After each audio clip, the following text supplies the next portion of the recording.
Hi, Bus Old Man Phil here. I'm at Linden Hills Boulevard and Queen Avenue South in Minneapolis. Over here is Lake Harriet, and here is the George Isaac's car barn. We are in an area of town where once upon a time the Como Harriet streetcar line ran through here from Lake Minnetonka to downtown Minneapolis. Today, we're going to show you our operation at the Minnesota Streetcar Museum. The buildings under this bridge contain our streetcar operations. People who once lived in this area of town, back in the streetcar days, of course, didn't have to listen to jet airplanes flying overhead. But people that lived here in the Linden Hills area of South Minneapolis came down this flight of stairs and boarded the streetcars either to go out to Lake Minnetonka or to go to downtown Minneapolis or the uptown area of Lake and Hennepin in South Minneapolis. This right-of-way now has become private property, and it's a city alley beyond these two cars, serving the houses in this neighborhood. The streetcar stopped operating here in June of 1954. And now it's time to enter the George Isaac's car barn. This is where our repair equipment is. This is the tower car. This is the platform we use to service the overhead wire. Along here are all the parts and pieces of streetcars we have accumulated over the years. Here are seats from streetcars that no longer exist. Back in here is part of our power supply system.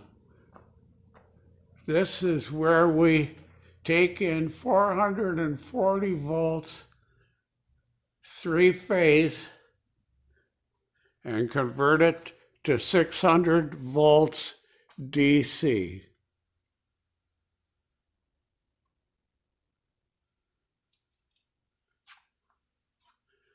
As we go back, we find our gate car. This is Twin City Line's gate cars as they were originally built. I know I'm very close. You can see the overhead wire, and you can see how we set the trolley wheel off of the wire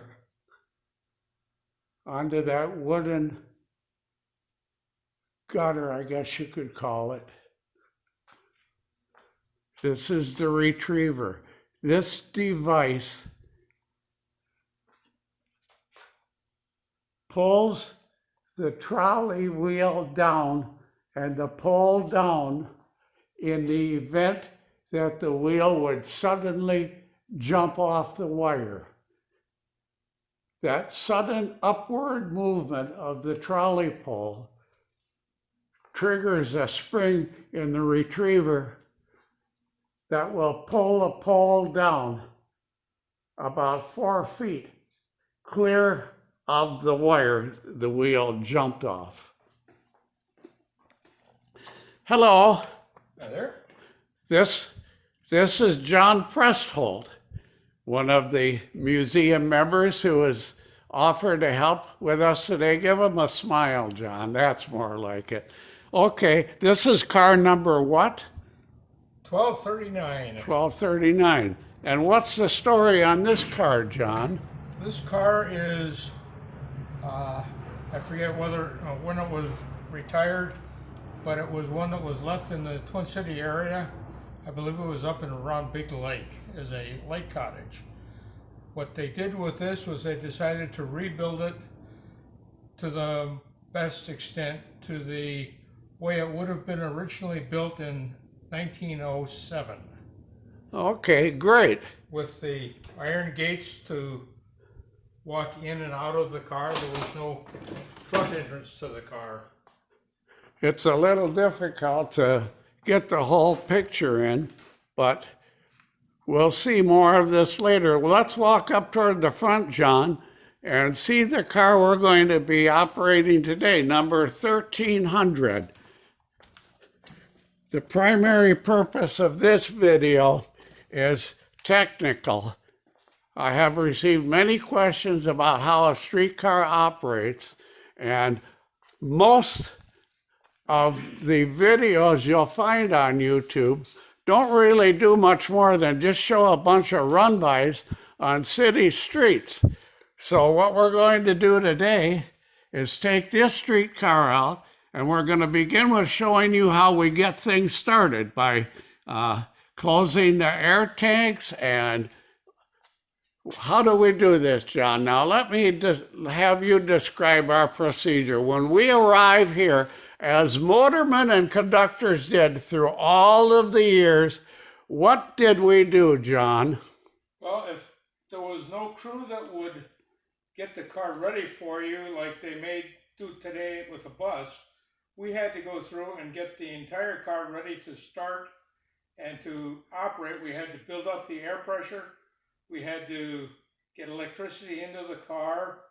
And so what we would have to do would start by probably just putting the pole on the wire. Right now, Okay. there's no electricity in the... Let me move over here. This thing is blocking our view. Okay. So I'm going to get over here. And so we're going to put the pole on the... So this will get the wheel up on the wire. Yes. Okay. Now remember I mentioned that the wheel is parked on that wooden trough.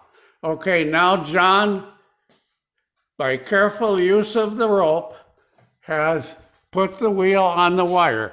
And now, did you want to close the reservoir cocks first, or what? Well, I'm not sure whether they have closed it before or not, so I'm going to just start the power and get it to start pumping up the compressor, and I'll hear the air coming out of the original tank. If the air is coming out of the tank, I will close the tank. Okay, that's a good idea, because that will push any condensation that wasn't drained when the car was parked. So that's a good idea, John.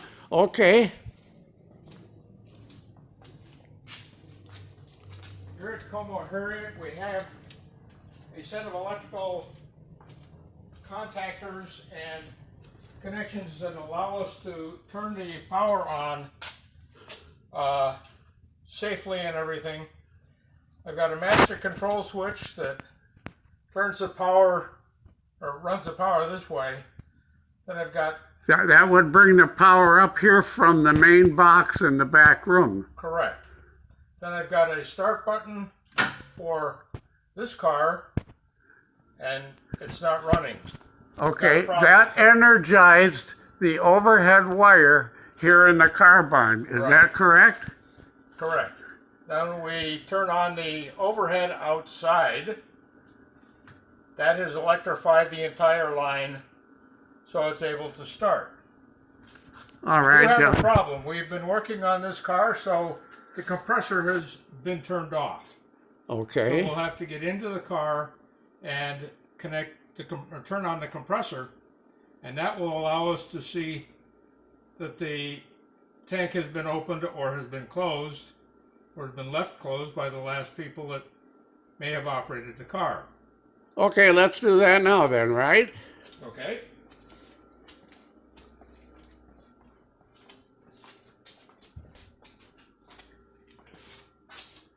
And look at that. The headlight is The on. headlight is on. All the electricity is on into the car.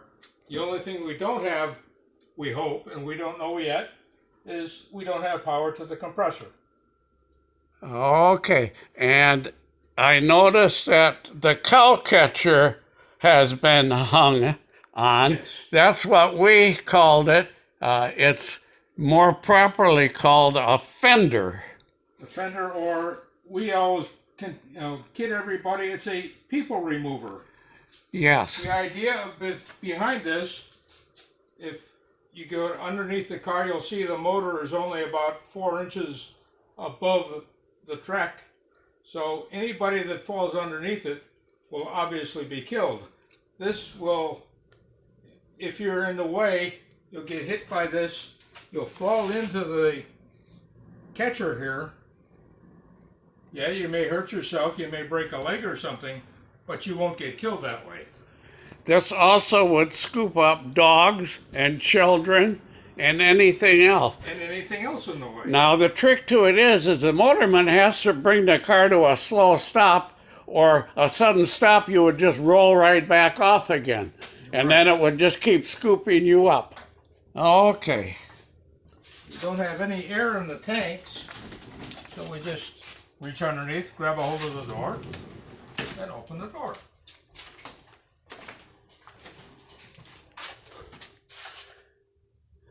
Oh, yes, there's always a little bit of clutter to move. Oh, yes. Okay, now, John, let me catch up to you here so we can see what you're doing back in there. This is where, why did that drop down? It does that. This is back where the controls are to get things ready for the streetcar to run.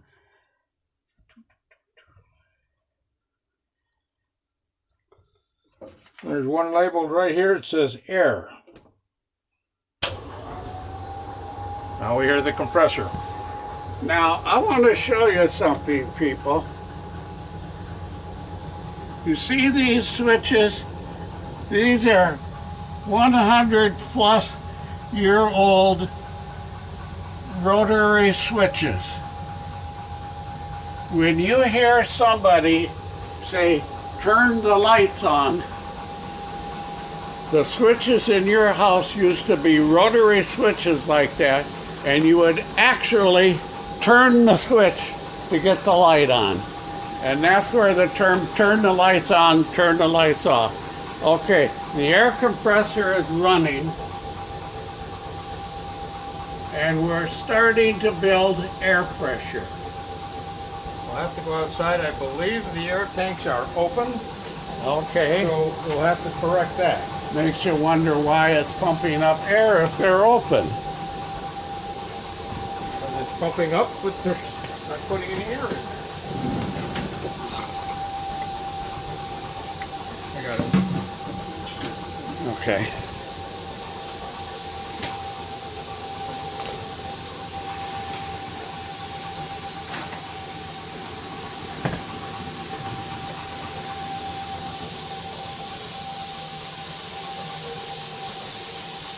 All right, now here are the air storage tanks, and these are the drain pumps. This is how you drain moisture out of the tanks after you have brought the car in at the end of your service run. There's one valve for each tank. The streetcar has 2 storage tanks. And now I'm going to quickly walk over and show you the air compressor. Since I have a light in one hand and the camera in the other hand, it's going to be jerky and moving around.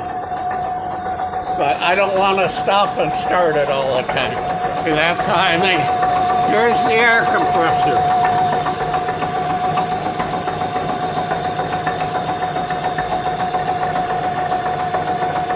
This air compressor is in its usual configuration as it was built and installed on this streetcar in 1908. The air is almost completely built up on the car, So John will be moving it out of the car barn shortly. Right now I want to show you this insulated part of the overhead wire and explain that.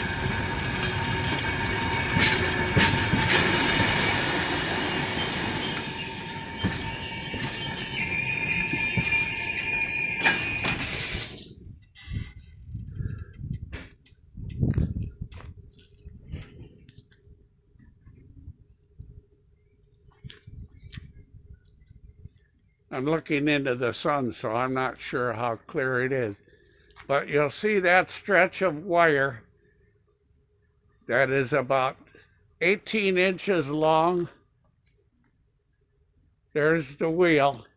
This stretch, that is not electric wire. That is an insulator. The purpose of that is to isolate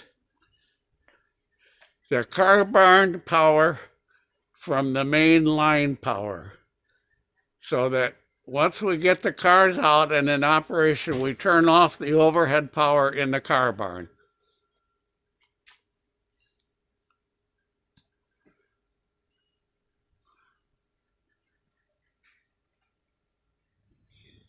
Next to the air compressor is the air brake cylinder.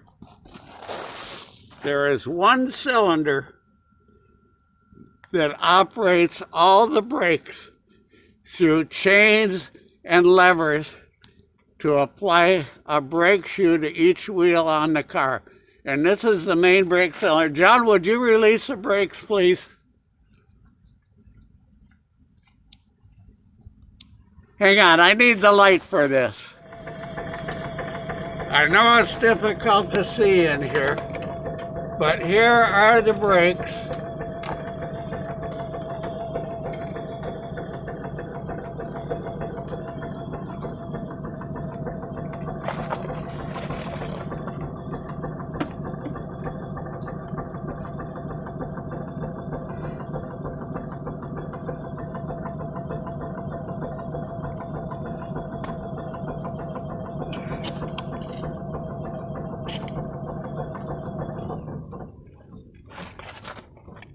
I'm trying to get a view here. Okay, John, could you release the brakes? Release the brakes.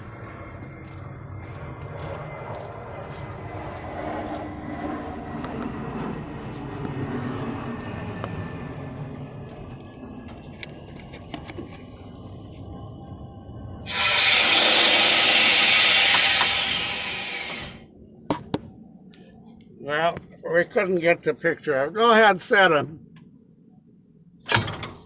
Okay, they don't move very much, so I don't know if we'll get a picture of that or not.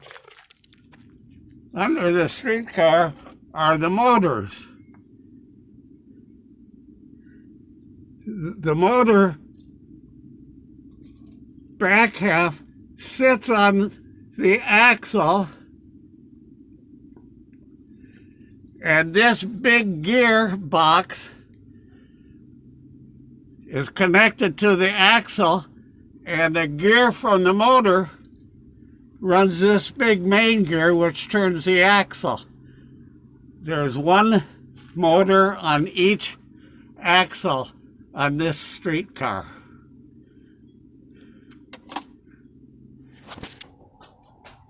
Now our car is ready to roll. And the motorman is getting himself ready. I'll show you the control system. We'll start with the brake handle. This is the main brake operating handle. This is direct acting air brakes.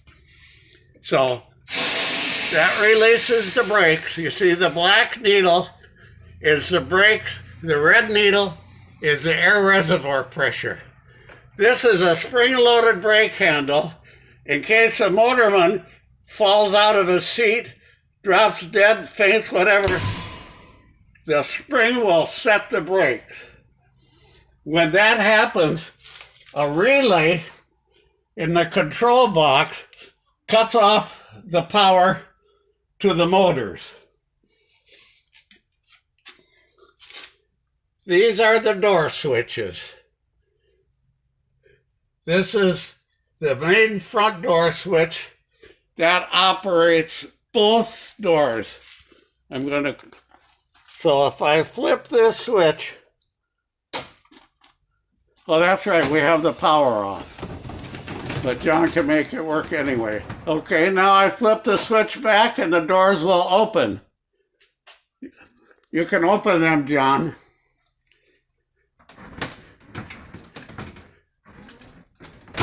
The demonstration didn't work because with the power off, we have to operate the doors with a manual air switch. Next thing is the controller. And all streetcars operate in stages. When the motorman is ready to move the car forward, he puts the controller in the forward position. John, do you want to get in the seat and do this? This shade is coming down on my head and I'm too close anyway. So, okay.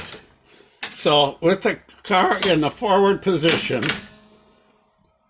he moves the switch one notch. You see what that does?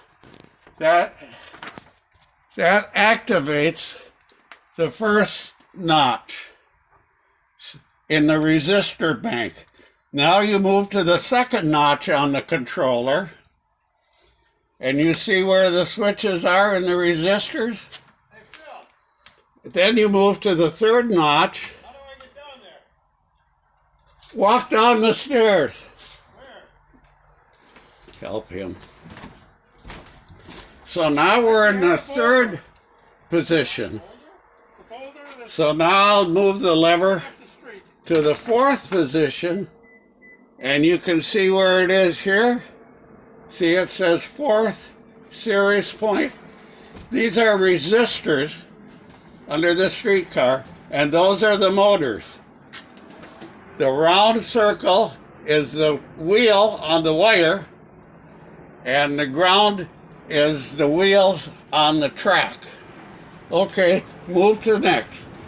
Now next we're in a series, full series. You see all the resistors are out and the motors are in series across the 600 volt power line.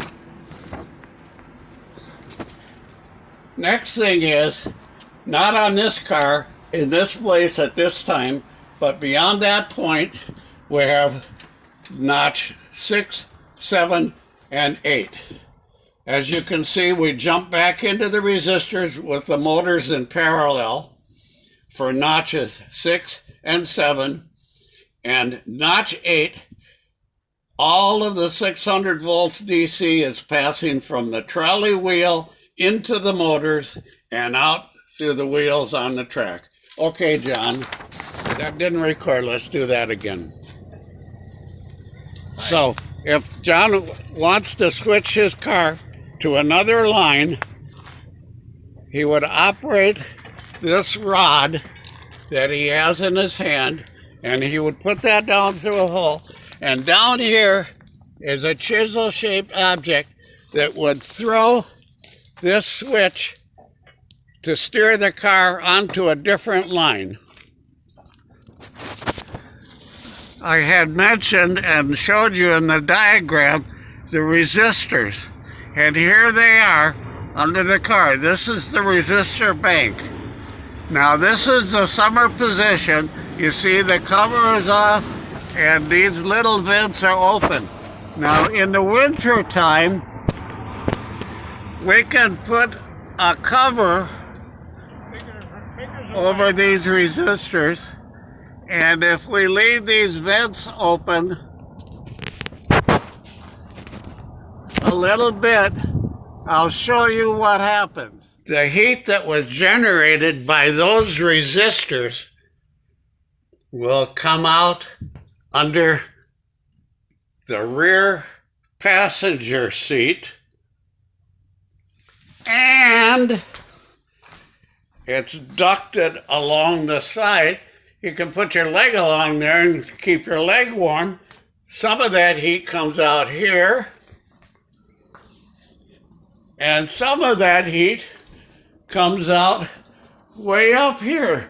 These vents that come up on each side of the car. And that's how we recover heat. And in the summertime, we vent out into the open.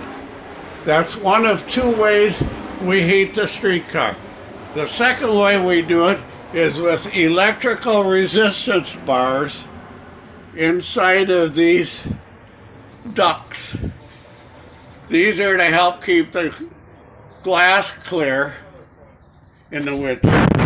And then there's one down here for the motorman's feet. There's one here for the motorman's side, and there's one over here for this side of the motorman. And there are several under the seats. So the streetcar is heated electrically in the winter. Older streetcars, and this streetcar before it was modified. Okay, John is going to take us for a ride now on our big Minneapolis City streetcar. Okay, John, you've loaded your passengers. You put the main switch into forward position. John releases the brakes and puts the controller in notch 1. And then he jumps right to notch 2. And then notch 3. We need to align this switch, John. Yep. And we're coming up now on something that requires your observation. As a motorman, you have to watch this. Notice this switch is not lined for us to come in off the siding. Is it a spring switch? It's a spring switch. Okay. It's a spring switch, so we need not worry. We don't have to align it. We don't have to align it going forward. We will have to align it going backwards. Okay. And now I have to put the pole on the overhead line that's on the main line rather than on the shop side. Forgot about that. Oh my. All right, I'm going to follow you to show you that procedure. We won't need the light for that, Glenn. So this time John opens the back door. This is a procedure that sometimes has to be done at the car barn, or the cars may each have their own wire that will all combine with a switch fob. So he's going to take the wheel off of the wire and put it on the other wire, which we can't see because the sun has gone down. Hang on, John. Let me see if I can get a better shot of it here. Okay, now he's going to take the wheel off of that wire. Go ahead. If we had passenger on board and we were in actual operation, I'd have to signal my conductor whether I could go. So he would have to, I would have to signal him this way. He would signal me back. That was 2 bells that rang in the back where the conductor is. And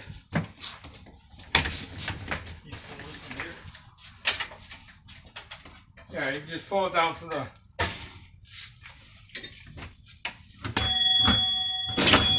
Okay, 2 bells from the conductor tells the motorman he could go. Now, before you start, John, let me explain this.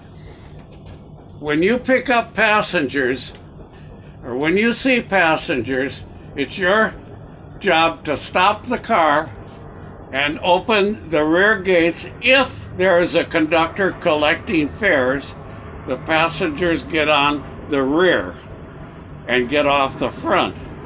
If the motorman is the only operator on the car, the passengers get on the front. As you can see, there is a sign that we can flip one way or the other to say entrance or exit only.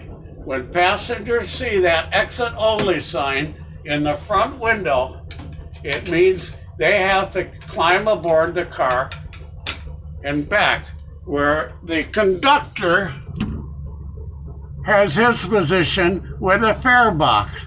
and he rings the bell twice to indicate to the motorman to close the doors and go.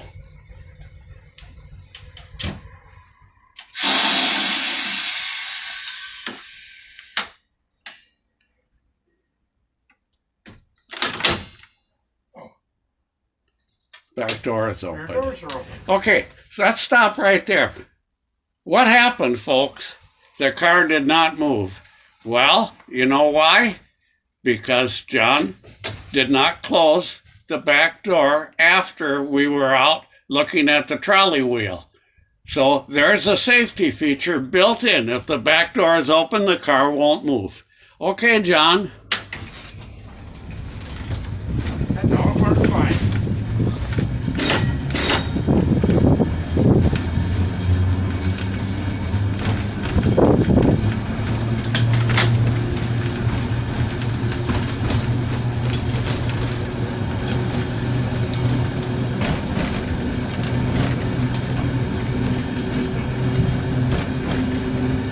We are approaching 42nd Street.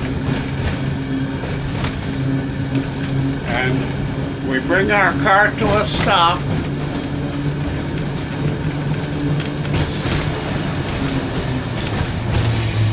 We give it a shot of air, and we feel how the car is stopping, and we determine what we need to do to get our space just right and make a nice, smooth stop, just like John did, without jerking the car, John. That was good. Okay, now we cross 42nd Street when it is safe to do so. And if we look at the track switch,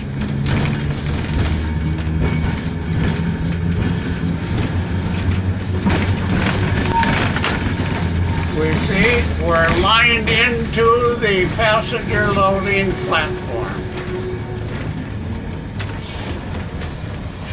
And John again makes a nice, smooth stop.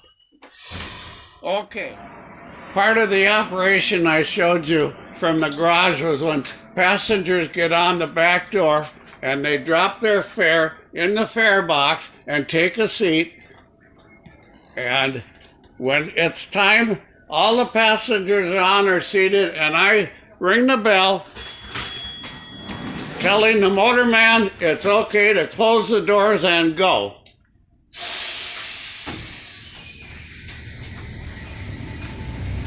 How do you do, sir? It was nice of you to ride our streetcar today. I hope you enjoy the ride. Very enjoyable ride. And I hope we get you to where you want to go on time. I hope you do. Absolutely. Now, we're going into the switch that takes us off of the passenger platform and back onto the main line. The yellow mark in the track tells us we're clear of the switch and we can reapply the power.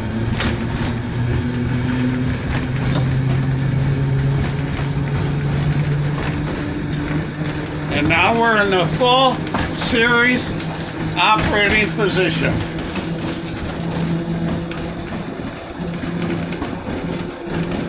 We're coming to the Cottage City stop. This was a passenger stop for all the people that live in this area. And if you'd like to make a passenger stop here, it would add some drama to our journey. And this time, the motorman's going to let passengers on the front door. Notice how he carefully lines the front door up with the step.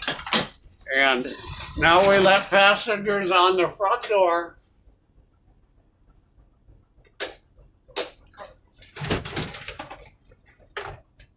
And he greets all his passengers. They drop their fare into the fare box. And John closes the door and proceeds. He does not need signals from anybody because on this trip he's running the car by himself. Now we're crossing under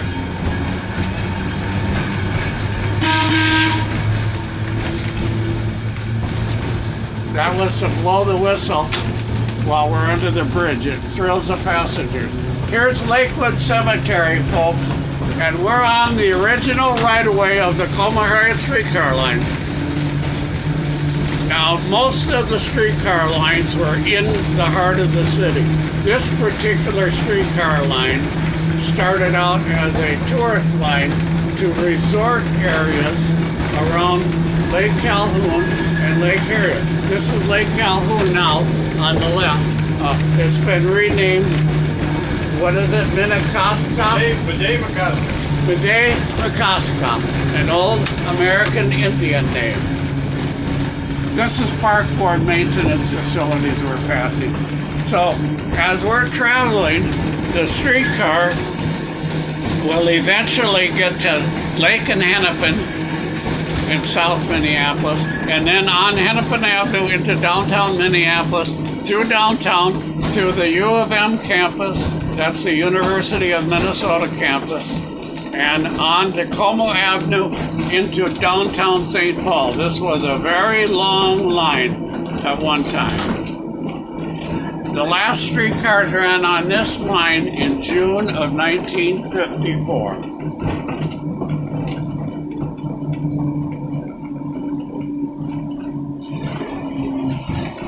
In our case, the line ends rather abruptly, and this is a passenger loading zone for Minnecoska and Lakewood Cemetery. Okay, now, while we're here, at the end of the line, many streetcar systems backed into a side street to turn around. It was called a Y. And now John is going to show us how we set up this car to back into a side street to get turned around. What's the first thing we do, John? I have to set the controller to go in the reverse direction, like this. Then we have to set the air brake. This is the brake transfer control. This transfers air control of the brakes from this front valve to a valve on the rear platform, which we'll show you. Yeah. Then the next thing you want to do then is put the controller into the first notch, right? Yes. Now the car won't move because the brakes are set, okay? This brake is no longer part of the system. This has moved the air control from that lever to a lever in the back of the car. Hi there.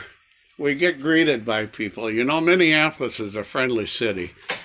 We've had our share of hell, but we're getting over it.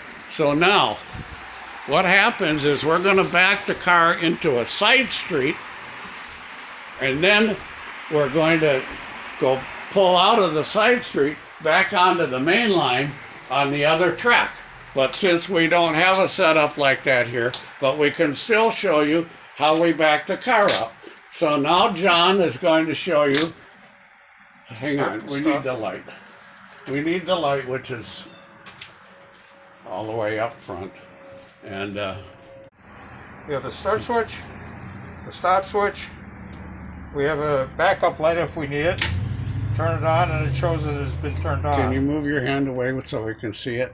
It's a little toggle switch. No. And that turns on lights that are under the back of the car. Okay, and that black button, it rings a bell. Okay, what's next? I release the air valve and just push it all the way over.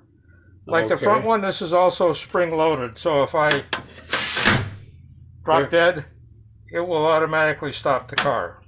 Okay, so now we're going to back into this side street. Assuming we have a side street, I would hit start. And probably hit stop as I'm going around a corner into the other street. That's right, you would stop and start, just barely crawling around the corner, because remember the wheel is up on the wire and we're pushing it backwards. Okay, John, and then we get to that, now we apply the brakes. And now we fold the brake handle up. And looks like it's at 6 o'clock, so on the clock. So that was completely released the wheels and set it up so that it's not working at all as a brake anymore. Okay. Now back to the front, right? And then I back around onto the other side of the street. Okay. So now we're going to move forward and pull out of the side street onto the main line headed in the opposite direction. So now John is going to switch all the controls back up to the front. And what are you going to start with, John? Turn the power off. He closes the controller. Put the car Moves back the- in neutral. Okay, moves the Won't do switch. anything. Okay, and then Then I will reset the brake.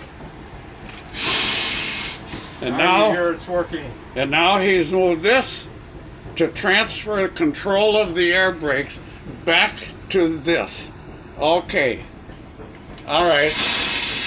And then he puts the switch in forward and pulls out of the side street, out onto the main track, headed back from downtown St. Paul to downtown Minneapolis and out to the lakes. And that's the way we do it on Duck Dynasty.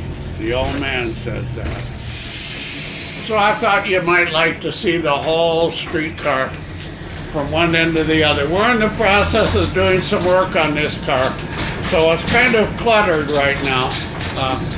Since we're shut down for the season, we're in no rush to get some of this work done. And we don't want a lot of people on the scene at the same time anyway. But I thought you'd like to see the streetcar. Some motormen preferred to stand up when they were operating, as John is doing right now. And that's Glenn, our photographer, sitting enjoying the ride. And I'm holding the camera towards the back door here.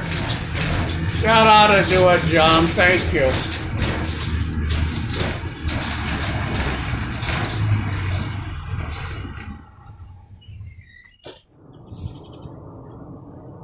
Well, we're on the platform at 42nd and Queen, and we're waiting for our streetcar to come. And lo and behold, there it is. It's arriving now, right on time.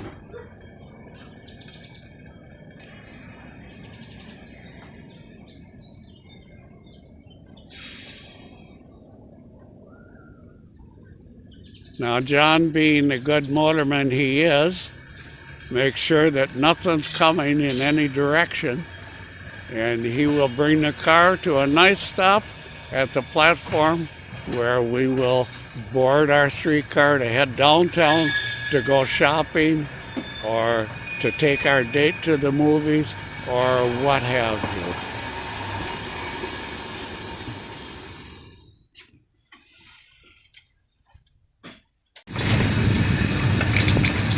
What we see here is the retriever keeping a slight tension on the trolley rope, and as the wire undulates, so does the pole and the wheel. The pole is held up to the wire by springs at the base of the trolley pole. The wheel has 25 pounds of pressure against the overhead wire. We're approaching the car barn now, and we're going to put 1300 away. Do we need to line the switch for the car barn, John? Oh yeah. Okay. Here's the switch, and as you can see, the switch is lined for us to go straight ahead. However, there are already two streetcars in that side, so we're going to set the switch to move the car into the place we got it, the left side. And I'm going to record this while John does the work.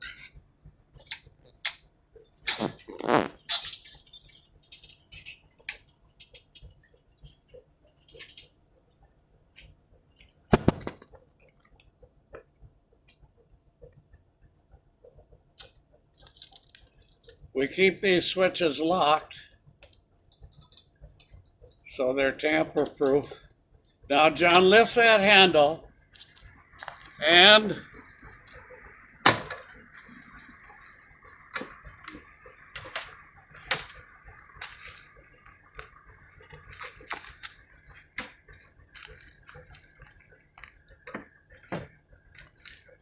now you see the point is closed, and you see the wheel flanges are now going to follow the track into the left side where the streetcar was.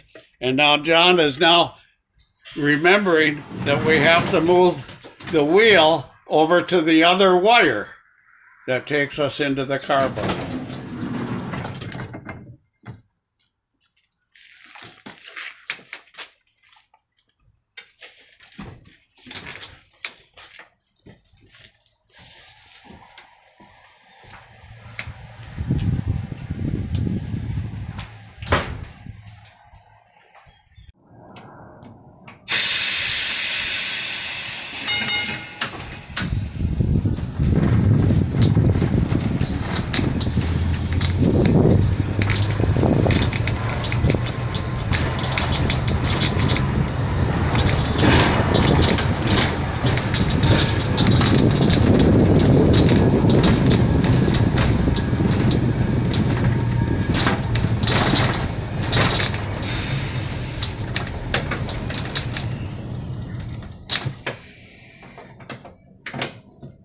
Now comes the work. We're gonna back into the car barn now. It's the end of our day, and this is the service pit we have here for our streetcar line. This is where we get under the streetcars. And this is the business end. This is the heavy duty stuff for lifting trucks.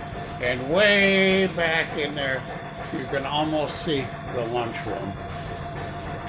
If you want to see where you're going at night, this is how you do it.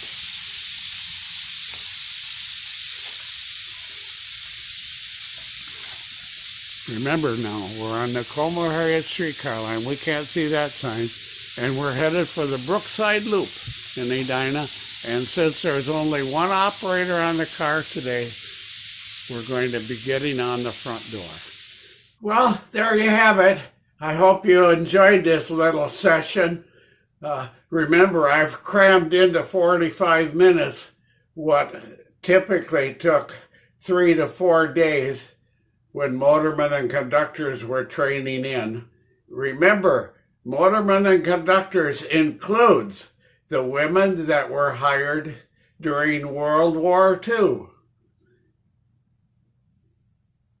They turned out to be pretty good. There are some records that show women had fewer accidents than men. Women had fewer passenger complaints than men. And many women stayed on after the conversion to buses and drove bus until their careers ended with retirement. So that's it. No entertaining stuff following this. I'm cutting it off. Gotta go. Enjoy the clip. Let me hear what you think. Let me see what you think. Bye-bye.